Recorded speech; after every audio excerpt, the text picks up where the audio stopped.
Um,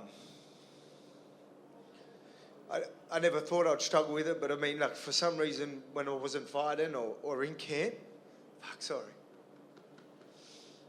이제 앞으로 볼카노프스키를 상대하는 선수들은 나도 해볼만하다, 과거의 볼카노프스키가 아니다, 이런 생각을 통해서 심리적으로 이점을 안고 싸울 가능성이 높아진 상황이죠. 오늘 이제 뭐 알렉산더 볼카노프스키에 대한 좀 얘기를 해보려고 하는데요. 그러니까 볼카노프스키가 그 마카체프와 2차전에서 KO 패배를 당하고 나서 좀 이제 하락세에 접어든 게 아니냐, 뭐 이런 의견들이 꽤 나오고 있어요. 이게 뭐 단순히 그 마카체프와 경기에서 KO 패배만이 그 이유가 아니죠. 2022년 한 해에 지금 3경기를 가졌는데 1승 2패, 물론 뭐 마카체프한테 다 당한 패배이긴 하지만은 최근 당한 패배는 KO 패배고요. 그리고 뭐 시기적으로도 지금 이제 30대 중후반에 지금 나이가 접어들고 있기 때문에 이런 여러 가지 상황을 고려해서 이 볼카노프스키 이제 하락세 아닌가, 이런 의견들이 꽤 나오고 있기 때문에 과연 이제 볼카노프스키가 진짜 하락세에 접어든 것인지 아니면은 접어들 것인지 이에 대한 분석을 준비했습니다.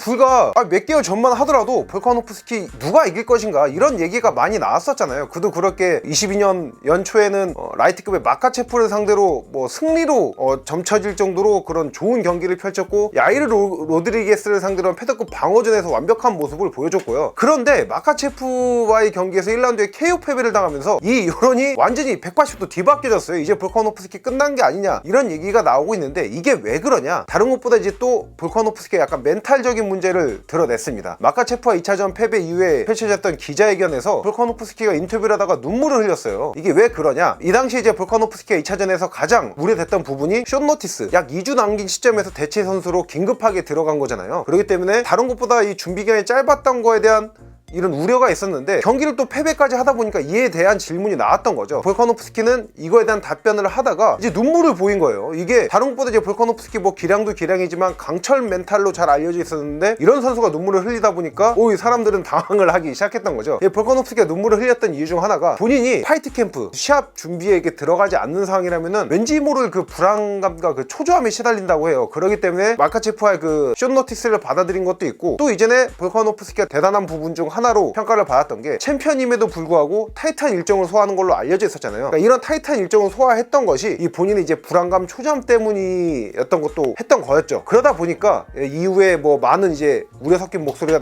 나왔고, 볼카노프스키는 바로 또 SNS에다가 본인은 이미 오래전부터 심리치료를 받고 있기 때문에 그다지 뭐 그 큰 걱정은 안 해도 된다 얘기는 한데, 어떻게 걱정이 안 됩니까? 그리고 이게 KO 패배 또 멘탈 문제가 있기 때문에 좀 장기간 휴식을 가지길 바랬는데, 내년 초에 바로 또 이제 지금 방어전을 또 준비를 하고 있어요. 이게 아무래도 그 멘탈 문제 때문에 그런 것 같은데, 이런 여러 가지 문제 때문에 볼카노프스키에 대한 우려의 목소리가 계속 나오고 있는 거죠. 그리고 결국에는 이 몸 상태를 또 안 짚고 넘어갈 수가 없어요. 뭐 정신과 몸은 똑같은 거 아닙니까? 이게 같이 움직이는 거다 보니까 이 몸 상태에 대한 우려도 있을 수밖에 없는데, 그러니까 멘탈 문제를 차치하고서라도 일단 KO 패배예요. 볼카노프스키가 KO 패배를 당했던 게 이번이 처음은 아니죠. 하지만 처음 당했던 패배가 볼카노프스키가 2012년도에 프로 데뷔해서 이듬해인 2013년 신인 선수 생활 초기에 당한 패배입니다. 그것도 심지어 웰터급에서 당한 패배였고요. 이 패배 이후에 뭐 커리어 전체 22연승, UFC에서 12승 무패를 구가하다가 마카체프와 1차전에서 패배를 했던 거였죠. 근데 이게 전체적으로 이제 KO 패배뿐만 아니라 지금 그 볼카노프스키의 몸 상태를 전체적으로 한번 훑고 지나가 봐야 됩니다. 볼카노프스키가 지난 8월에 팔꿈치 수술을 받았어요. 그리고 수술을 받고 나서 6주 동안 재활 기간을 거치고 나서 이제 훈련에 막 복귀했는데, 마카체프와 2차전 오퍼가 들어와서 이걸 받아들인 거예요. 어쨌든 그래도 볼카노프스키가 패더급에서 뛰던 선수니까 라이트급 경기는 뭐 숏노티스라고 하더라도 감량을 크게 안 했을 가능성은 있잖아요. 근데 볼카노프스키는 평치가 꽤 높은 선수입니다. 그래서 본인의 본래 체급인 패더급보다 한 체급 높은 라이트급 경기였는데도 10kg가 넘는 굉장히 큰 폭의 감량을 했던 걸로 알려져 있어요. 그러니까 이걸 정리해서 다시 한번 말씀을 드리자면은 8월에 팔꿈치 수술, 6주간의 재활기간 끝나고 훈련 들어가자마자 대체 선수로 숏노티스 받고 마카체프와 경기 들어갔고요. 그리고 여기서 10kg가 넘는 감량을 했어. 근데 또 경기는 KO 패배를 당한 거예요. 이러면은 이게 당연히 뭐 신체적으로 이게 무리가 갈 수밖에 없는 상황이에요. 근데 또 여기서 중요한 거, 이제 마카체프와 경기 때문에 10월 했잖아요. 2월, 4개월 뒤에 지금 바로 또 토프레와 방어전을 하게 되는 겁니다. 이런 일정이면은 몸 상태가 건강한 쌩쌩한 사람이더라도 악화될 수밖에 없는 지금 현재 상황인 거는 분명합니다. 그리고 이 점 역시 뭐 중요한 부분일 수밖에 없어요. 그러니까 패더급에서의 그 절대 무적 이미지, 이게 뭐 라이트급에서 패배는 했다고 하더라도 약간 손상은, 지금 약간이 아니죠, 꽤 손상을 입은 상황입니다. 1차전도 패배는 했지만은 이때는 뭐 볼카노프스키가 이겼다는 의견이 나올 정도로 엄청나게 잘했기 때문에 패배 아닌 패배였어요. 오히려 본인의 그 강한 이미지가 더 강하게 형성이 됐었는데 2차전은 다르죠. 지금 팔꿈치 수술도 있었는데 KO 패배 당하고 막 기자회견장에서 눈물까지 흘리고 예전에 그 찔러도 피 한 방울 안 나올 것 같은 강철 멘탈에다가 강한 실력을 갖춘 그런 볼카노프스키 이미지가 지금 현재 절대 아닙니다. 이게 아무래도 MMA는 가장 싸움과 가까운 스포츠다 보니까 기세와 기백이 정말 중요한 스포츠거든요. 과거 뭐 앤더슨 실바 전성기 시절에도 보면은 그때 이제 앤더슨 실바가 가드 내리고 노가드로 그냥 얼굴 들이밀고 막 움직여도 상대방은 오히려 위축이 돼서 펀치도 제대로 못 뻗고, 또 마이크 타이슨도 마찬가지예요. 무패 시절에 상대방들이 이제 마이크 타이슨과 페이스 오프를 할 때 보면은 위축이 돼 있는 게 보여요. 그리고 실제로 마이크 타이슨이 하락세에 접어들었을 때 이제 상대했던 선수들 인터뷰를 들어보면은 과거에 그 압도적이던 그 아우라가 느껴지지 않았다, 이런 식의 인터뷰를 많이 했을 정도니까요. 그만큼 이제 투기 스포츠에서는 이런 기세와 기백이 중요하다는 걸 알 수 있는데, 이제 앞으로 볼카노프스키를 상대하는 선수들은 나도 해볼 만하다, 과거의 볼카노프스키가 아니다, 이런 생각을 통해서 심리적으로 이점을 안고 싸울 가능성이 높아진 상황이죠. 그래서 결국에 지금 볼카노프스키가 과연 하락세에 접어든 것이냐 아니냐, 이게 중요한데, 저는 뭐 하락세에 접어들었다고 생각을 합니다. 이게 볼카노프스키가 이 챔피언에 등극하고 뭐 무적 이미지를 구축하던 그 시기가 있잖아요. 이 시기가 비슷하게 같이 강력한 이미지를 구축했던 선수들이 있습니다.